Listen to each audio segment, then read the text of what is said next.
How's everyone doing today? This is Adam with Commander on a Budget. Today we'll be into another episode of Budget Brews. Today we'll be going over Plargg, Dean of Chaos, and Augusta, Dean of Order. We're going to be playing Boros, Reanimator. Let's hop on into it.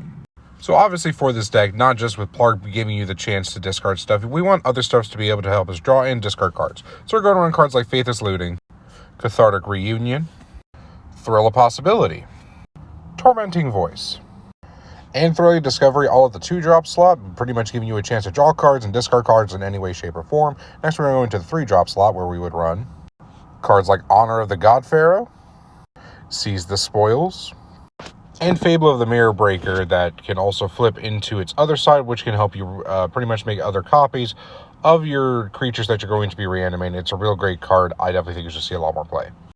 One last card I'm going to go over for the drawing and discarding category of the deck is where you can run cards like Heartwarming Redemption. It's instant speed. You get to discard any amount of cards, draw that same amount, gain life. It's a really great card for this deck.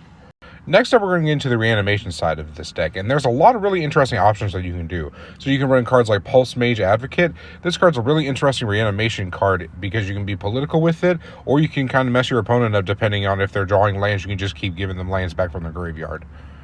We've gone over it many times here on the channel, but Elspeth Conquers Death is an absolutely fantastic reanimation card.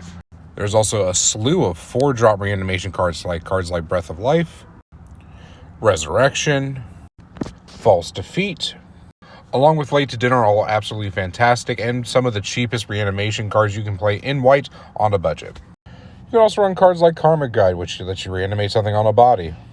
Miraculous Recovery is also absolutely fantastic for reanimating something, and it gives them an extra counter. But probably one of my favorite ones that you would want to run for this deck would be Marshall's Anthem. It pretty much just gives you a chance to reanimate a bunch of different stuff, and it gives you an Anthem on top of everything else.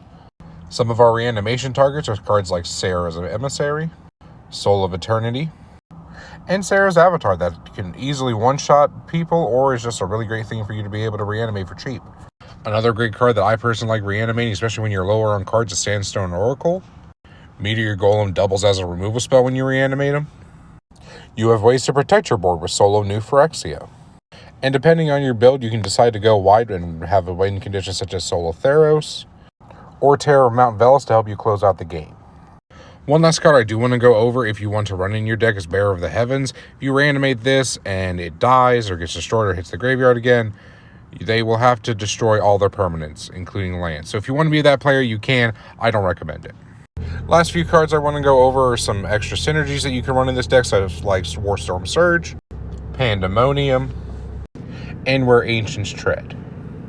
That's the deck. Let me know what y'all think. Let me know what y'all want to see next. I'll see you on the next video. Bye-bye.